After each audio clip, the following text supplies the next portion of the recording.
Hello to my replay viewers. How you doing this morning? It's Wednesday today, I think. Yeah, Wednesday. Just over a week since I did my last live, but I thought I'd pop on again here because I've just been out for a run. I did some work yesterday, and it's opened my mind a little bit. Listened to a couple of podcasts this morning, which is amazing. And I've just listened to the Blinkist book of the day. I said in my last one, if you're not listening to Blinkist, go get yourself an account. It's a free book every single day, and you actually get 10 books to start off with for free as well, which is even better. 15-minute condensed versions of fantastic books. Today's book is called Free Range Human, and it's all about basically freelancing and so forth, and how to live your life. And one of the things they said, though, which is quite interesting, is they're talking about if you want to be successful, you need to stand out. And I've said this a couple of times and I've got shot down a few times, so I'm thinking to myself, well, maybe this is the controversy that I need to stand by. I used to be depressed. I've been on antidepressants 3 times in my life. I've had at least 3 breakdowns in my time. I've been suicidal multiple times. Not actually like I was going to do it, but the thoughts inside my head, just thinking to myself, oh, it would be so much better if I wasn't here. Yeah, so I understand where it's coming from. I struggled with depression, tried to get off depression for many years. I didn't like being on the pills, didn't want to be on the pills, so I looked for a way out. I looked for a solution that wasn't prescription medication. And so my controversial opinion, that is the title of this live, is that you don't have to suffer with depression, and you can find freedom from depression if you want to find it. And I think the critical thing here, I think that's what actually trips people up when they say, no, you can't just beat depression so simply, so easily. I think you can, but you have to believe it's possible, and I think that's the critical part. I was listening to a video a podcast this morning from a guy called Joseph Clough, who's a hypnotherapist, very good. He does loads of free like sleep hypnosis tracks and stuff. I recommend them to everybody. It's fantastic. But the thing I was listening to this morning was he was talking about, there's a classic kind of image that I've seen a few times where it's like above the line thinking and below the line thinking. Adam Brooks, if you're watching, this is kind of part of you, and Brad Sugars, I think, teaches this as well quite a lot. And above the line thinking is actually, let's go below the line first of all. Below the line thinking is it's you're basically stuck in bed and you're using blame, excuses, and denial about the problem and the struggle you're in. So you're blaming other people, you're making excuses to why you can't change, and you're denying that there's even a problem that you can do anything about.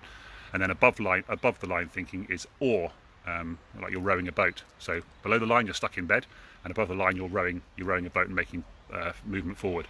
And above the line thinking you're using you're taking responsibility, that's the R, accountability, and I forget what the O is. We'll look it up, I'll take it later. Somebody else might remember it on the call.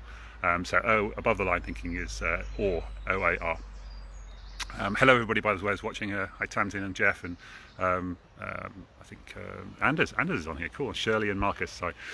So above the line thinking is OR. So I think what happens is you get stuck below the line and you start finding all these reasons why you can't move forward. Actually, I came up with an idea just recently about the difference between excuses and reasons, because you know how people say, oh, you're just using that as an excuse, and people say, no, it's just a reason, it's not an excuse.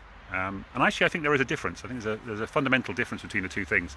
I think what happens is an excuse is a future-based reason why you're not doing something in the future, and a reason is something that you did in the past, and what you're doing is you're explaining why you did it in the past. And so I think the problem with a lot of people is they'll take that reason and they'll push it forward and make it an excuse as to why they can't change in the future.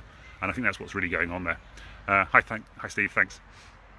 And so I'm doing myself. I absolutely, completely admit this is exactly the thing I'm going through right now, which is why a lot of the top experts online will say that, hey Adam, I just talked about you. I was talking about above the line thinking and below the line thinking. I think a lot of top experts will say to me, you only need to be like 1 page ahead of the people you're teaching. And a lot of people have also said to me, because you've been through it, John, you know how people feel. That's why you can help people. That's why you can understand what's going on inside their head. You can feel how painful it is for them. And that's absolutely true, because that's where I am. I did a video last Monday and I said I was going to get out more often, and I've really struggled to get out of bed and get going every day. and I've been using excuses. There were reasons in the past as to why I didn't do it, and I've got used to it, and it's become a habit and an addiction. So I've had to struggle through and try and figure out what's actually going on there, and why I've not been wanting to get out of bed, and why I've not been wanting to go out for a run, and all that kind of stuff. Thanks, Adam. You'll love the beginning bit of this, Adam. Hi, Riddy. Really interesting, cool. So who's game on there? Oh, Katie, hello Katie, and Steve. Oh, you said Steve, yeah, I think I said Steve earlier. So yeah, anyway, I just wanted to come on quickly, didn't want it to be a long one. It was just some thoughts really about how I believe, unless, okay, I will admit that there are some significant medical reasons why some people might struggle with depression like forever, but I'm not even convinced that that's even true. But it's hard for me. Hey Jamie, how you doing? Oh, my battery's getting low, so definitely better go. What was I saying? I can't remember now. Oh, about excuses on depression. I'd even think, even the people who think that they can't overcome depression, I'd be interested to do some sort of studies and checking to see whether or not actually that is actually true. There's a guy called Joe Hari, I can't remember his name. Hey Jamie, hello Louise. I think anyway, I can't remember. He's did a book about depression, like the 7 reasons for depressions and so forth. And he says that there are underlying like medical parts to it, and like the biology and the balances is just a small part of it, but it makes some people predisposed to depression, which is fair enough.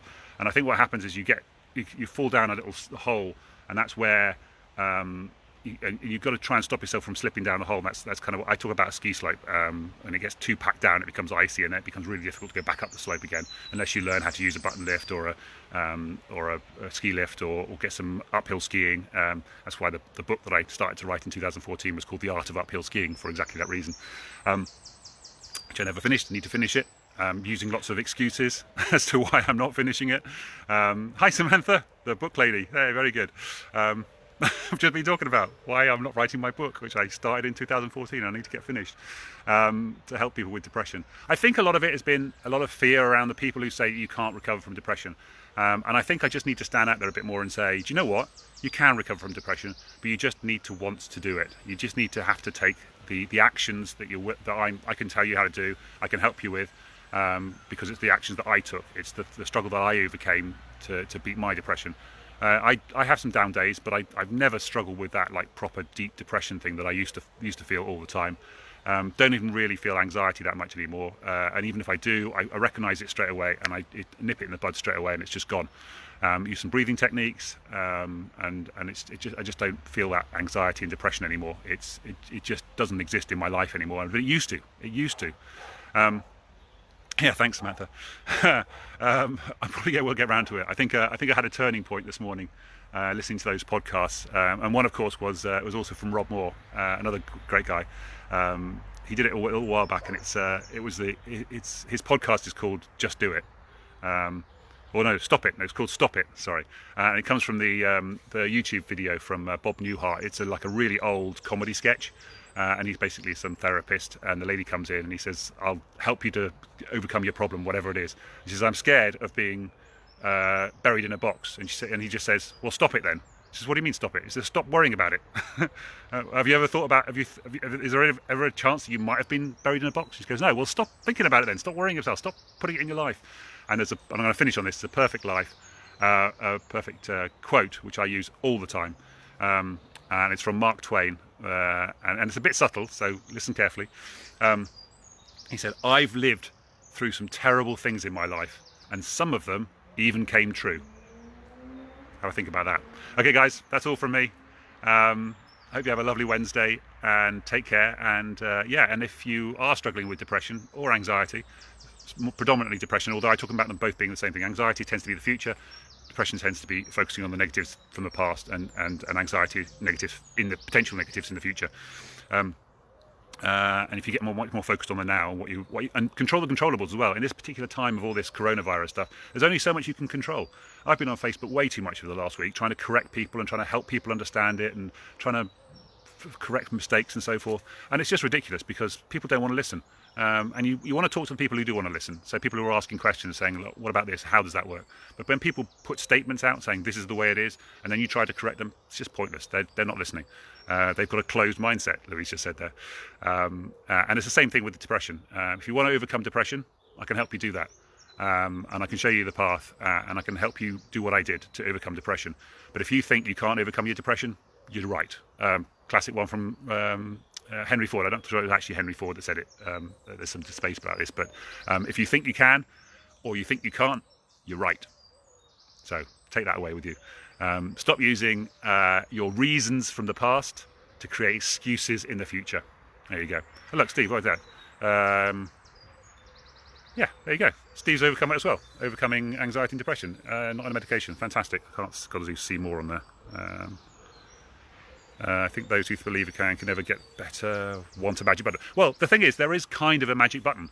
The magic button is make a choice. I actually talk about, when I'm first talking to a new client, I'll talk about becoming ACE, where ACE is awareness, choices, and execution. Execution's a bad word, but effort is kind of the other way of putting it. So you're aware you've got a problem, you start making choices about changing, and then you put in the effort to make the changes. And realistically, it's just the choice. The key thing is making a choice and then putting in some effort to implement those choices and change your life. Simple as that. I made a choice today to come out here and make this video, and now moving forward. My battery is now saying I've got 4% left, so I've definitely got to go. Bye for now. Thanks very much, Adam. Take care, everybody. Hello, Brooke, who's just come on. See you tomorrow, probably, or online in a little bit. Gotta go. Bye for now. Take care. Bye. Big hearts. By the way, I can't do hearts with both hands because I'm using both hands. Hi, Alana. I've just gone. So go back and watch the replay. It's a good one. I didn't mean it to be a good one, but it has turned out to be a really, really good one. Okay, take care. Bye for now.